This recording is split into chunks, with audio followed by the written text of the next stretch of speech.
Hello friends, welcome to GK study. तो आज की इस वीडियो में मैं आपसे पूछने वाला हूं 10 क्वेश्चंस। ठीक है, बहुत ज़्यादा कम दिन जो हैं वो आपके एचपी जो है आईटी एग्ज़ाम के लिए रह गए हैं। तो एक वीडियो अभी जो है वो मैंने शाम के समय अपलोड की थी अरिहंत बुक की। आई होप आपने वो देख ली होगी। अगर नहीं देखी तो उसको जाकर जो है वो ज़रूर देख लीजिएगा।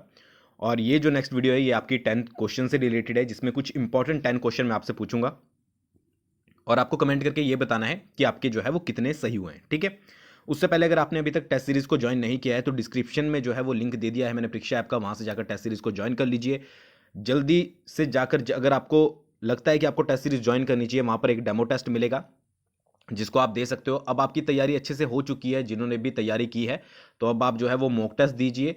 थोड़े हार्ड लेवल के मॉक टेस्ट है, अगर उसमें आपके 60 के अराउंड भी मार्क्स बन रहे हैं, ठीक है, तो वो बहुत अच्छी बात है। तो चलिए पहली बात करते हैं क्वेश्चन के बारे में। तो सबसे पहला क्वेश्चन है आपका, a temporary storage area attach to the CPU for input output operation is a. ठीक है, जो आपका एक टेम्परेरी स्टोरेज एरिया होता है जो कि सीपीयू के साथ अटैच होता है इनपुट आउटपुट ऑपरेशंस के लिए, उसको जनरली क्या कहा जाता है?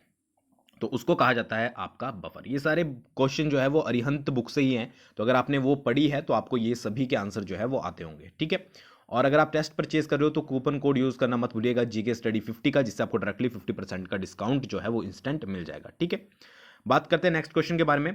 विच port is generally use to connect printer to the computer? ठीक है, इनमें से कौन सा पोर्ट है जो कि आपके कंप्यूटर से प्रिंटर को कनेक्ट करने के लिए जो है वो यूज किया जाता है? जब आप प्रिंटर को कंप्यूटर से जोड़ते हो तो इस पोर्ट का आप यूज करते हो। तो इसका जो सही आंसर है वो है आपका पैरेलल पोर्ट। ठीक है, पैरेलल पोर्ट याद रखिएगा। अगर आपके पास आ जाता है सीरियल पोर्ट, तो सीरियल पोर्ट यूज किया जाता है कनेक्ट आपके एक्सटर्नल मॉडम्स को, प्लॉटर को, बारकोड रीडर को, इन सभी को कनेक्ट करने के लिए जो है वो आपका सीरियल पोर्ट यूज किया जाता है, और प्रिंटर को कनेक्ट करने के लिए आपका पैरेलल पोर्ट यूज किया जाता है। ठीक है, नेक्स्ट क्वेश्चन की बात करते हैं। Which type of ROM can be erased by exposure to strong ultra violet light? ठीक है, इनमें से कौन सी रोम का टाइप है जिसको इरेज किया जा सकता है आपके स्ट्रॉन्ग एक्सपोजर जब अल्ट्रा वायलेट लाइट का उस पर होता है? चार आपके पास ऑप्शन दिए गए हैं, इसका जो सही आंसर है वो है आपका ईपी रोम। ठीक है, ईपी रोम की फुल फॉर्म क्या होती है? इरेजेबल प्रोग्रामेबल रोम या रीड ओनली मेमोरी। ठीक है, यह याद रखिएगा। और इसको जो है वो यूवीईपी रोम के नाम से भी जाना जाता है, जिसको बोलते हैं ultra violet erasable programmable read only memory. तो ये याद रखिएगा, ईपी रोम इसका सही आंसर है। नेक्स्ट क्वेश्चन की बात करते हैं। Which of the following is the highest memory measurement unit? इनमें से कौन सी जो है वो हाईएस्ट मेमोरी मेजरमेंट यूनिट है? तो इसका जो सही आंसर है वो है आपका जियोबाइट। ठीक है, जियोबाइट इसका सही आंसर है। जियोबाइट होता है आपका 1024 ब्रोंटोबाइट के बराबर। ठीक है, याद रखिएगा। अगले क्वेश्चन की बात करते हैं। पाइजैप is an example of what? पाइजैप जो है इनमें से किस चीज का एक एग्जाम्पल है? तो इसका जो सही आंसर है वो है आपका ग्राफिक सॉफ्टवेयर। ग्राफिक सॉफ्टवेयर जो है वो आपका पाइजैप होता है। इसके अलावा डायरेक्ट एक्स है, पिकासा है। पिकासा तो आपने जनरली सुना होगा। आपको ऐसे नाम याद रखने हैं जो कि आपने पहले नहीं सुने। फॉर एग्जाम्पल आपका पाइजैप हो गया, उसके अलावा आपका हो गया पिकासा और डायरेक्ट एक्स। डायरेक्ट एक्स भी जो है वो याद रखिएगा। नेक्स्ट है आपका बाइट कोड।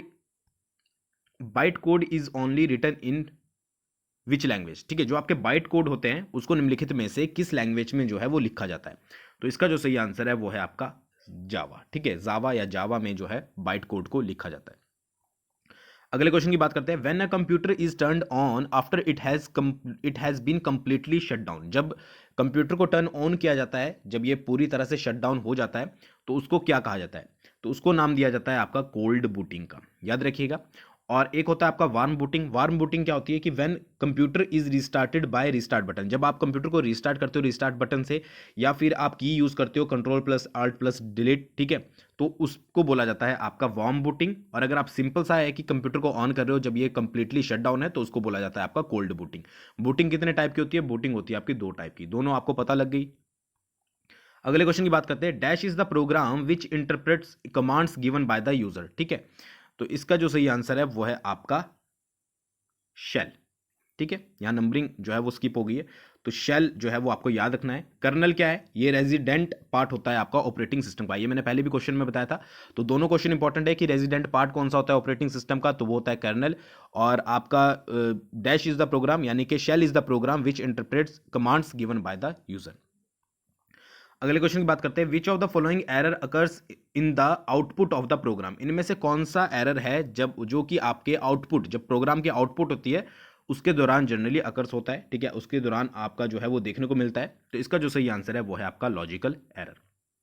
सिंटैक्स एरर के बारे में जो है वो मैंने पहले आपको बताया था। नेक्स्ट आपका dash drops the computer into a very low power mode. इनमें से क्या है कि जो कंप्यूटर को वेरी पावर लो मोड में जो है वो ड्रॉप करता है? तो इसका जो सही आंसर है वो है आपका स्टैंड बाय। ठीक है, तो ये कुछ 10 इंपॉर्टेंट क्वेश्चन थे, और इस तरह की वीडियो जो है वो रोज आपको मिलेगी 10 क्वेश्चन वाली, ताकि आपकी जो है वो रिवीजन होती रहे। 10 की जगह मैं 20 भी लाऊंगा, 25 भी लेके आऊंगा, ठीक है, बट फिलहाल के लिए 10 वाली आपको मिलेगी। और जीके स्टडी आपको आप प्ले स्टोर से डाउनलोड करना ना भूले। थैंक्स फॉर वॉचिंग, बहुत जल्दी मिलेंगे नेक्स्ट वीडियो के साथ।